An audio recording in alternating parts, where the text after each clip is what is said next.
ភ្លេចជាអានឈើសម្រាប់ថ្ងៃមង្គលរបស់អ្នក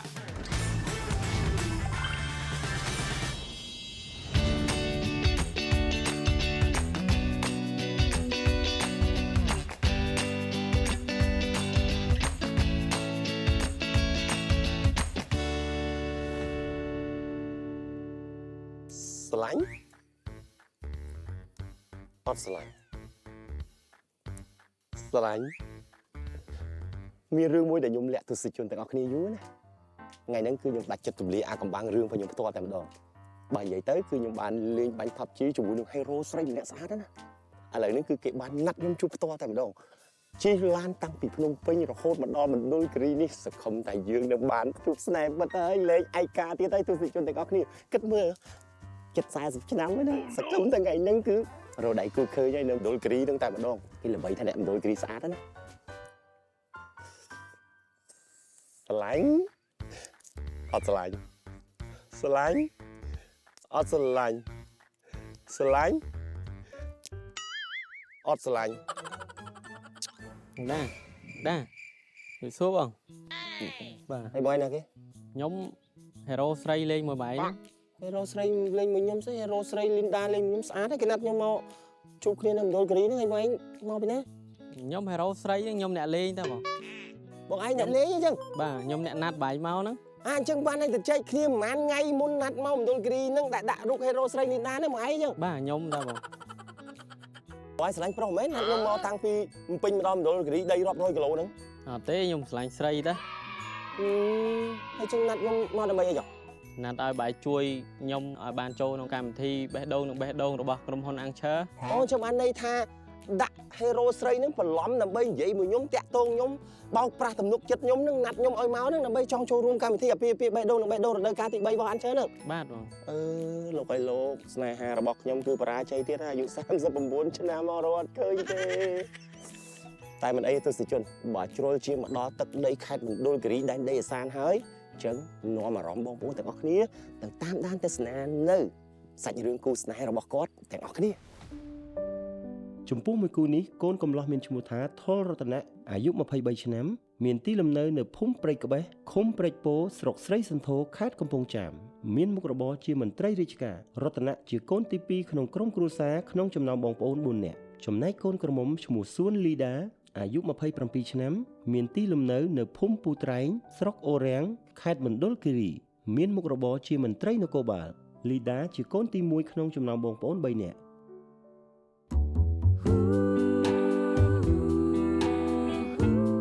កំពង់ចាមនិងមណ្ឌលគិរីឆ្ងាយពីគ្នាមែនពិតប៉ុន្តែมันអាចខាត់ខាំងចិត្តកំឡោះក្រមុំដែលត្រូវដល់គូបានទេខ្ញុំស្គាល់លីដាតាមរយៈការលេង PUBG មួយគ្នាបន្ទាប់ពីលេងហ្គេមមួយគ្នាបានមួយរយៈខ្ញុំក៏ចាប់អារម្មណ៍ទៅលើគាត់សម្ដីពីរោះប៉ុន្តែរៀងឆ្នះបន្តិចតែគួរឲ្យស្រឡាញ់ខ្ញុំក៏បានសុំ Facebook របស់គាត់ហើយក៏បាន add គ្នាចូលក្រុមដើម្បីលេងមួយគ្នាថ្ងៃក្រោយទៀតស៊ីលឺឯស៊ីលឺប្រូទីហូបបាយនៅស៊ីនៅអាចសុំ Facebook ស៊ីមួយបានអត់ទុកហៅថ្ងៃក្រោយអញ្ចឹងបានតាមុននឹងឲ្យ Facebook ទៅគាត់ហ្នឹងមានចិត្តតែគាត់តិចដែរអញ្ចឹងហើយបានសម្រេចចិត្តថាឲ្យ Facebook ទៅគាត់ហើយក៏បានឆាតលេងក្នុងឆាតមួយគ្នាជាបន្តបន្ទាប់ទៅនិយាយរួមទៅ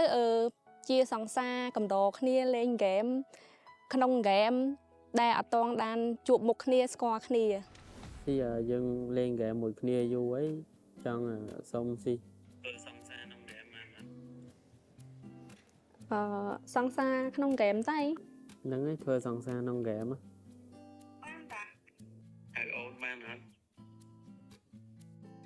ហៅបានតាបន្ទាប់ពីខ្ញុំចាប់អារម្មណ៍លើគាត់នឹងខ្ញុំក៏បានណាត់មិត្តភ័ក្តិខ្ញុំមួយក្រុមមកជួបគាត់នៅថ្ងៃទី7ខែមករា2024ដើម្បីមកញ៉ាំអីជុំគ្នានៅខេត្តមណ្ឌលគិរីពេលហ្នឹងជាពេលដែលខ្ញុំបានជួបគាត់លើកដំបូងអារម្មណ៍មានភ័យអ This world I see it calls to me ជាប់ស្នេហ៍អូនតាំងពីក្នុងហ្គេមដល់ក្នុង Facebook បន្ទាប់មកក៏តាមមកលេងដល់មណ្ឌលគិរីដែលជាស្រុកកំណើតខាងស្រីទៀតចង់ដឹងដល់ហើយថាខាងប្រុសប្រើវិធីអីទើបអាចបដូរឋានៈពីសង្សារក្នុងហ្គេមទៅជាសង្សារក្នុងជីវិតពិតបាន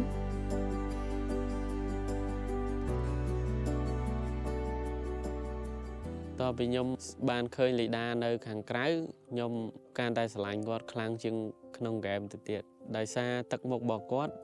ស្អាតហើយការនិយាយស្ដីរបស់គាត់សុភាពរាបសារគួរឲ្យគោរពហើយគាត់ក៏បាននាំខ្ញុំឲ្យស្គាល់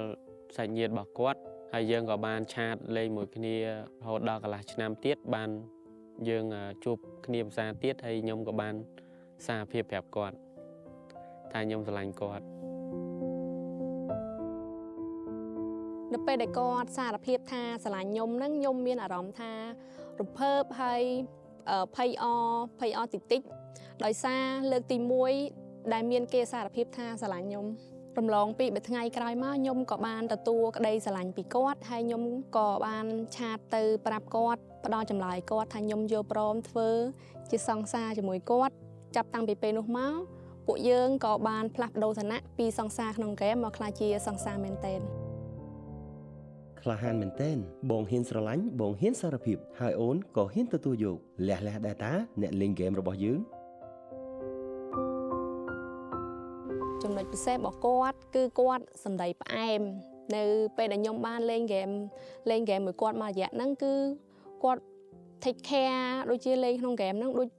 បើយើងលេងហ្គេម PUBG ហ្នឹងយើងបាញ់គ្នាអីទៅមាន bot មានអីចឹងគាត់ហៅឲ្យយើងទៅស៊ី bot ស៊ីអីចឹងទៅដល់ពេលដែលបានជួបគាត់នៅខាងក្រៅផ្ទាល់គាត់ក៏យកចិត្តទុកដាក់ take care បារម្ភយើងដូចនៅសកម្មភាពក្នុងហ្គេមចឹងបន្ទាប់មកទៀតគាត់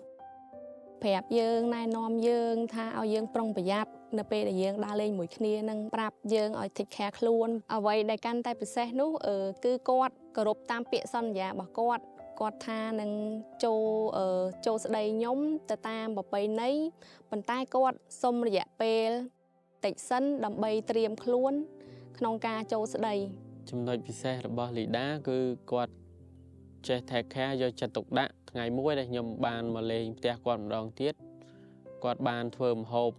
ឆ្ងាញ់ទទួលខ្ញុំអញ្ចឹងក៏ខ្ញុំគិតថាគាត់នឹងអាចក្លាយជាមេផ្ទះមួយដ៏ល្អ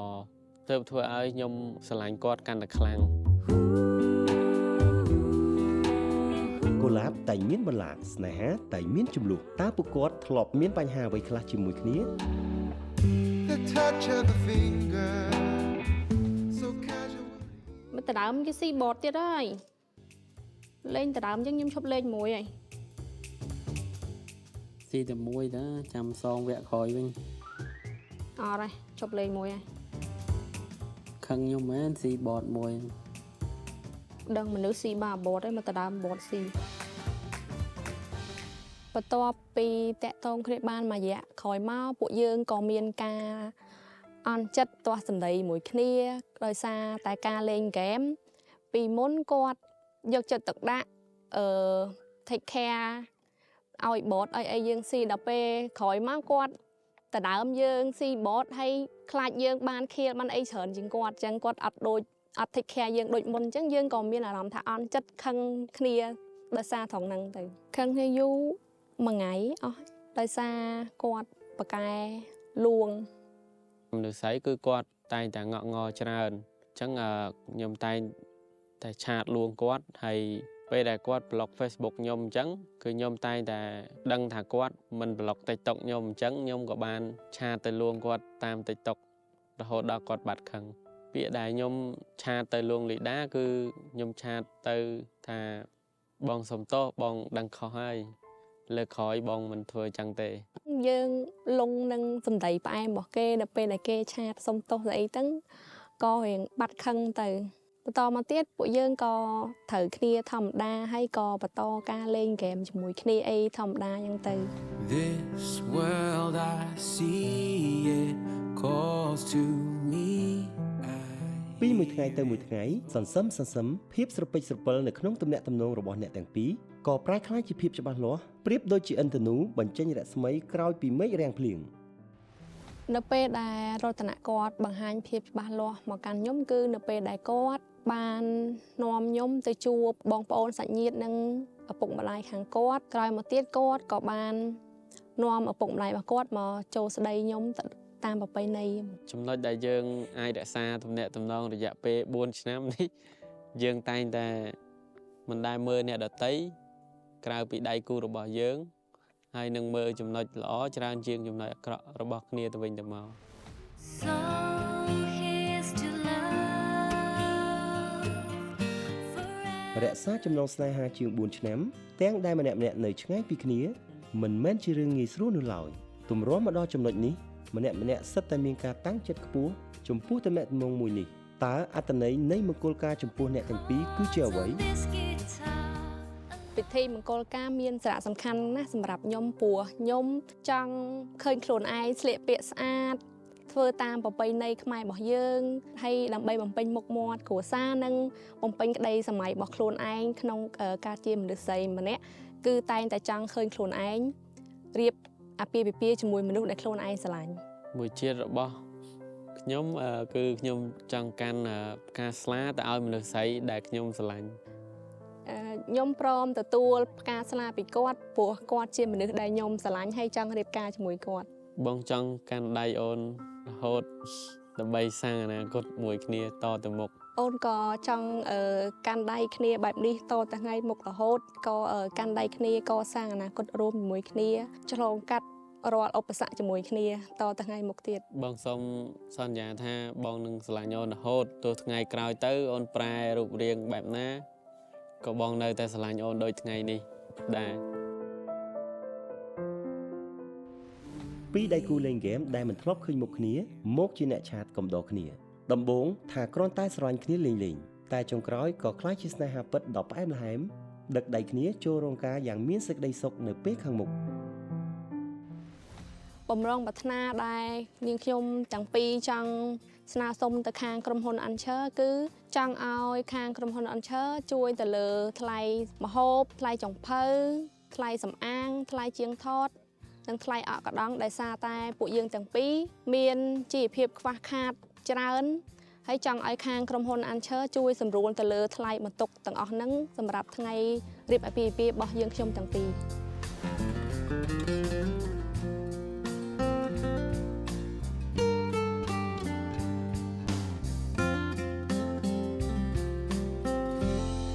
ទេសជនជាទីគោរពនិងជាទីមេត្រីបន្ទាប់ពីបានស្ដាប់នៅរឿងរ៉ាវស្នេហា PUBG ផ្ដើមស្នេហ៍ពីដៃគូលេងហ្គេមក្លាយជាដៃគូរួមផ្លូវជីវិតជាមួយនឹងគ្នាយល់យ៉ាងណាដែរសម្រាប់បងប្អូនទាំងអស់គ្នានៅសុកគ្រាន់តែលេងហ្គេមក៏អាចរកគូស្នេហ៍បានដែរសង្ឃឹមថាប្រវត្តិគូស្នេហ៍មួយគូនេះគឺជាក្តីសង្ឃឹមសម្រាប់អ្នកដែលចូលចិត្តលេងហ្គេមខ្ញុំនឹងដាក់សំណើទៅកាន់ក្រុមការងាររបស់ស្រាបៀរ Anchor រងចាំដំណឹងល្អនៅពេលឆាប់ៗនេះ កុំភ្លេចជា Anchor សម្រាប់ថ្ងៃមង្គលរបស់អ្នក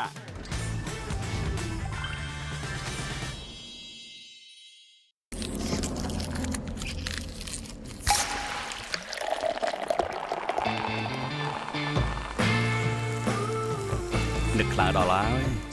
តោះជុំគ្នា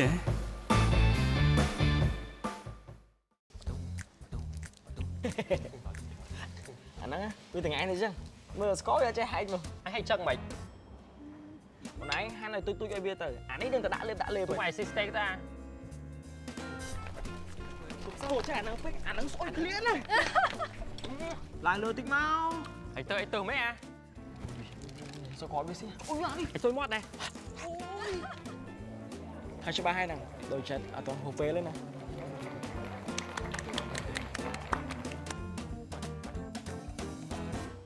មើលយាយមានពាក្យអីផ្ដាប់ទៀតអត់ គ្រាន់តែធ្វើឲ្យពូម៉ាក់ខ្ញុំខូចចិត្តទៅបានណា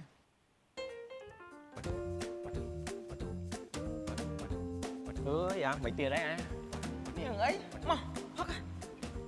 ខ្លាំងយើងខ្លាញ់ចឹងសំដីអាក្រក់បន្តិចតែខ្វល់ពីយើងជាងគេ អញ្ចឹងពីឯងនិយាយគេមិនហ្នឹងមានបកាដែរណា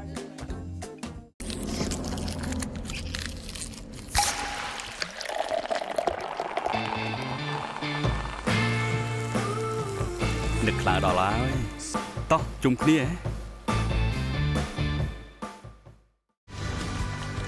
កុំភ្លេចជា Anchor សម្រាប់ថ្ងៃមង្គលរបស់អ្នក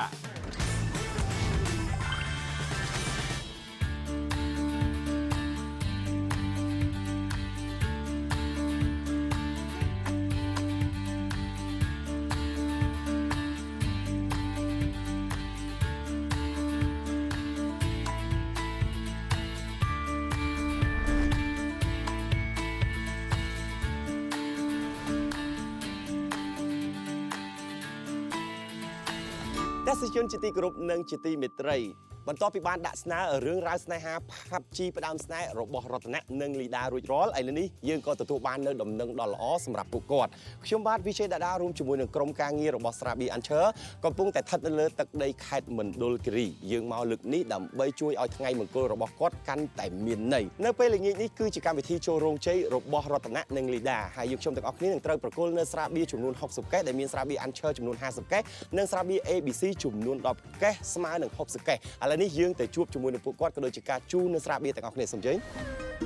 ជ្រឿងបាត់នៅហោមរងលើកដៃបួងសួងដល់អស់ងាអទេវតា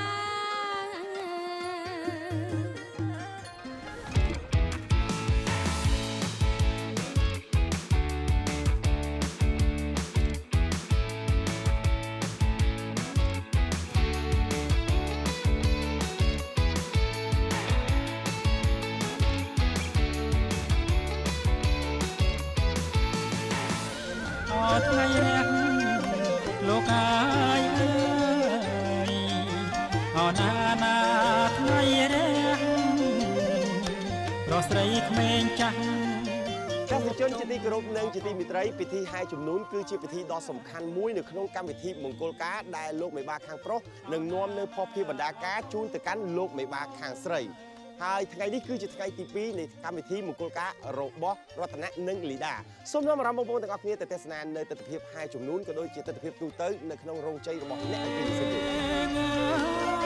តន្ត្រីអោប្រពន្ធលោកអាយអើយរងំដូចពោ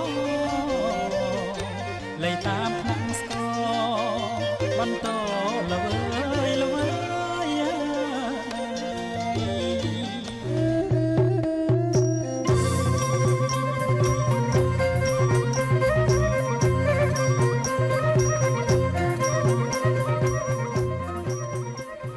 ជំរាបសួរបាទរតនៈហើយនិងលីដាបាទយ៉ាងណាដែរបន្ទាប់ពីយើងរៀបចំកិច្ចកម្មវិធីរបស់យើងរួចរាល់តាំងពីព្រឹកមិញរហូតមកដល់បាទថ្ងៃត្រង់នេះសប្បាយរីករាយបងរតនៈវិញ សប្បាយរីករាយបងមានបងប្អូនមិត្តភ័ក្តិអីមកច្រើនហ្មង បាញ់មិញនេះសប្បាយរីករាយប៉ុណ្ណឹងឥឡូវនេះយើងរត់តែសប្បាយរីករាយបន្តទៀតនៅក្នុងកម្មវិធីអាពាហ៍ពិពាហ៍បេះដូងនិងបេះដូងរដូវកាលទី3គឺមានអ្វីដែលរៀបចំជូនសម្រាប់រតនៈហើយនិងលីនដាអញ្ចឹងសូមអនុញ្ញាតក្រុមអញ្ជើញក្រុមការងាររបស់កម្មវិធីអាពាហ៍ពិពាហ៍បេះដូងនិងបេះដូងរដូវកាលទី3យកមកកាន់ទីលានរបស់យើងមកសូមក្រុមអញ្ជើញ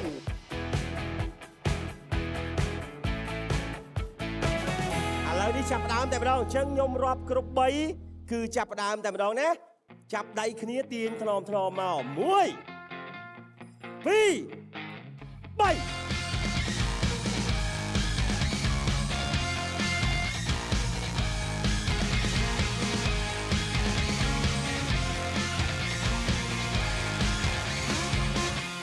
3រដាក់ប្រាក់50000រៀលមួយខ្សែនេះសរុបទឹកប្រាក់ចំនួន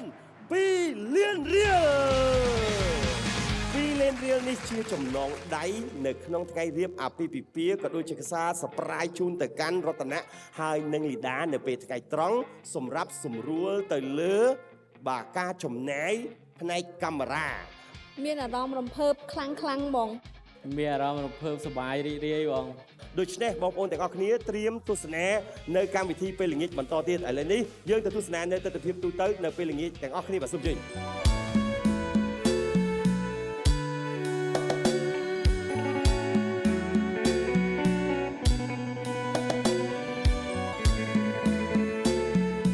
ជាដំបូងសូមអនុញ្ញាតក្រុមអញ្ជើញវត្តមានរបស់ភ្ញៀវកិត្តិយសដែលមានវត្តមាននៅទីនេះសូមផ្ដល់ជាកិត្តិយសក្រោបឈរជារបងជ័យពីជួរដើម្បីអបអរសាទរនៅពិធីធ្វើដំណើររបស់កូនកំលោះនិងកូនក្រមុំមកកាន់ឆាកកិត្តិយសសូមបញ្ជាក់ថាអ្នកដែលចាប់បាច់ផ្កានៅក្នុងរាត្រីនេះអ្នកចាប់បាននឹងទទួលបាននៅកាដូពីក្រុមហ៊ុនស្រាបៀរអាន់ឈើចំនួន10កេស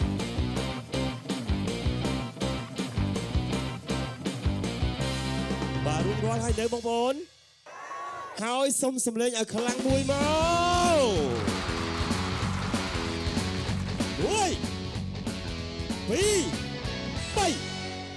The touch of a finger, so casually, the blink of an eye.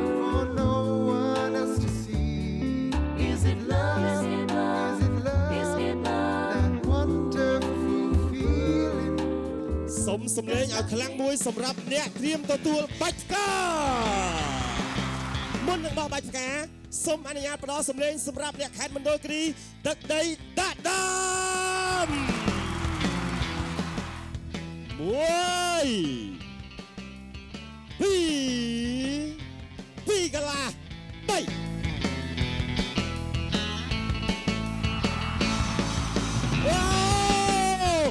មិនតែម្ដងអត់មានអីប្រកែកបានទេ បាទសូមជូនពរឲ្យចេះស្រឡាញ់គ្នានិងរកស៊ីមានបានទៅជាជុំទៅមុខប្រកបការងារជោគជ័យគ្រប់ភារកិច្ចទាំងអស់បាទអរគុណបងប្រុសអរគុណច្រើនចឹងបងអាចសម្រាប់បានទៅទទួលរង្វាន់ស្រាបៀរអញ្ជើញនៅខាងក្រោមការសម្រាយលេងហ្គេមនេះមិនតម្រូវឲ្យអ្នកទាំងពីរប្រើដៃទេគឺសហការគ្នាប្រើមាត់នៅក្នុងការញ៉ាំនៅផ្លែប៉ោមញ៉ាំយ៉ាងណាឲ្យផ្លែប៉ោមនេះកាន់តែអស់ច្រើនកញ្ចប់កាដូនៅខាងលើនឹងធ្លាក់ចុះមកខាងក្រោមផ្លែប៉ោមគឺអ្នកទាំងពីរមានសិទ្ធិបើកយកកាដូនៅក្នុងនេះអ៊ុតមើលបន្តទៀតតើជាអ្វី1 2 3ចាប់ដើមយ៉ា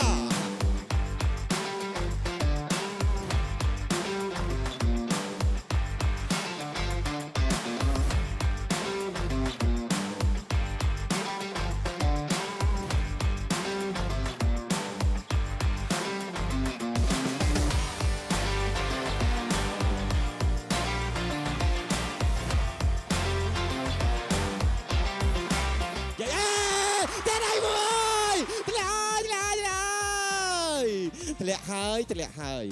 អញ្ចឹងត្រៀមអ៊ុតមើលទាំងអស់គ្នាតើជាអ្វីនៅក្នុងនេះ1 2 3លីដាចាប់ដើមត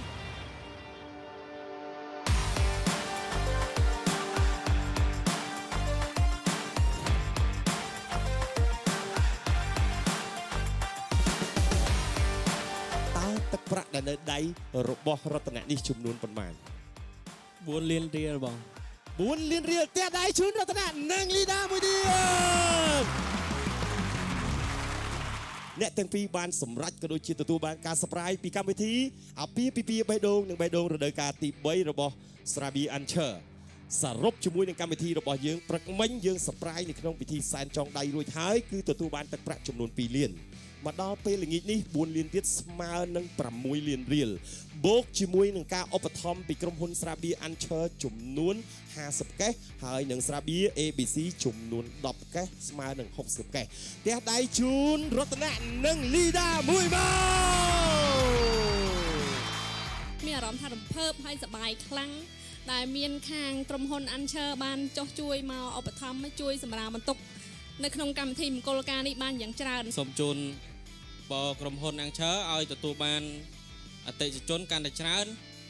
តទៀតបាទ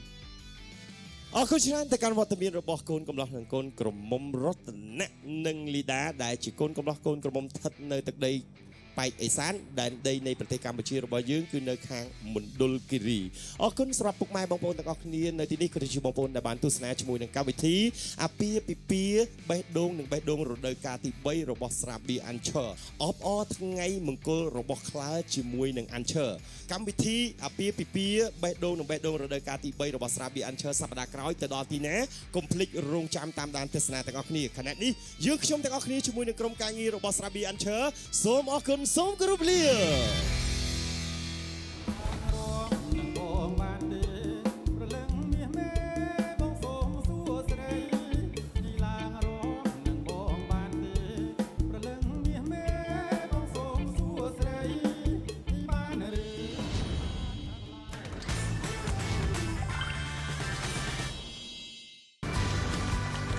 កុំភ្លេចជាអាន់ឈើសម្រាប់ថ្ងៃមង្គលរបស់អ្នក